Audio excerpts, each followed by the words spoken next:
Ya, terima kasih Anda masih bersama kami di Seputar Aceh. Pemirsa, program Kotaku Tanpa Kumuh atau Kotaku menangani kumuh dengan pembangunan platform kolaborasi melalui peningkatan peran pemerintah daerah dan stakeholder lainnya juga partisipasi masyarakat.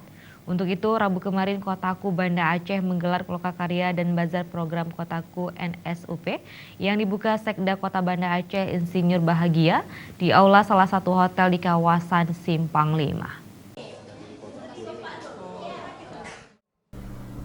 Usai membuka lokakarya dan bazar program Kota Tanpa Kumuh atau Kotaku Banda Aceh, National Slum Upgrading Program atau NSUP, Sekda mengharapkan manfaat yang didapat dengan adanya kolaborasi program Kota Banda Aceh menuju kota layak huni berkelanjutan dalam bingkai syariah. Selain mencapai target, Sekda Pemkot Banda Aceh menyebutkan program Kotaku harus tepat sasaran. Tentunya kita kan isu kota-kota di dunia hari ini kan kota berkelanjutan.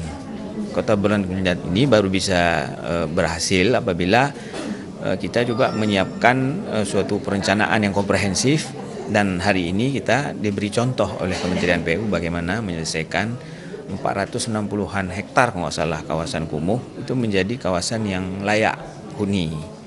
Dan ini juga sesuai dengan target kita dalam RPJM, bagaimana kita mengejar indikator kota layak huni secara bertahap.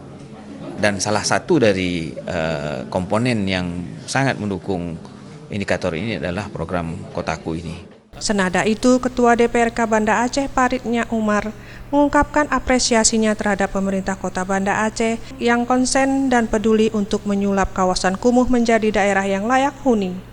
DPRK Banda Aceh kepada program Kotaku dan juga kepada pemerintah Kota Banda Aceh dengan adanya lokakarya yang bertujuan untuk memberikan progress report kepada masyarakat dan para pihak, dan juga kita juga sangat mendukung kegiatan bazar di mana kemudian dengan program yang tersedia kemudian akan dibazarkan siapa melakukan apa, dan ini merupakan salah satu strategi yang cukup cerdik dan menarik dalam proses untuk mempercepat pembangunan Banda Aceh menjadi kota yang layak huni.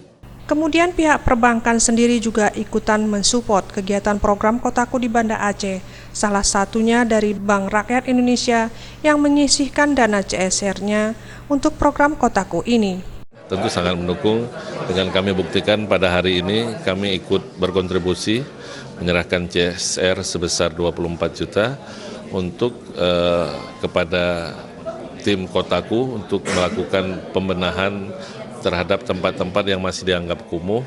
Sementara itu, Korkop Kotaku Banda Aceh Ika Astuti mengatakan program Kotaku telah menjalin kerjasama dengan berbagai pihak seperti perbankan, universitas atau perguruan tinggi, stakeholder lainnya juga partisipasi masyarakat. Ketika terlihat dan termonitoring dan ada kerja nyata dari berbagai pihak, jadi ini menjadi ukuran capaian. Nah, kenapa? Karena memang program Kota Tanpa Kumuh itu strategi programnya adalah strategi kolaborasi. Jadi ini menjadi capaian ketika kita bisa menggerakkan dari seluruh, baik dari dunia usaha maupun SKPD dan elemen-elemen yang lain. Di akhir acara, Sekda dan sejumlah pihak lainnya menyatakan dukungannya terhadap program Kotaku melalui strategi kolaborasi dengan menempelkan warna-warni 5 jari di selembar spanduk. Tim Liputan Aceh TV.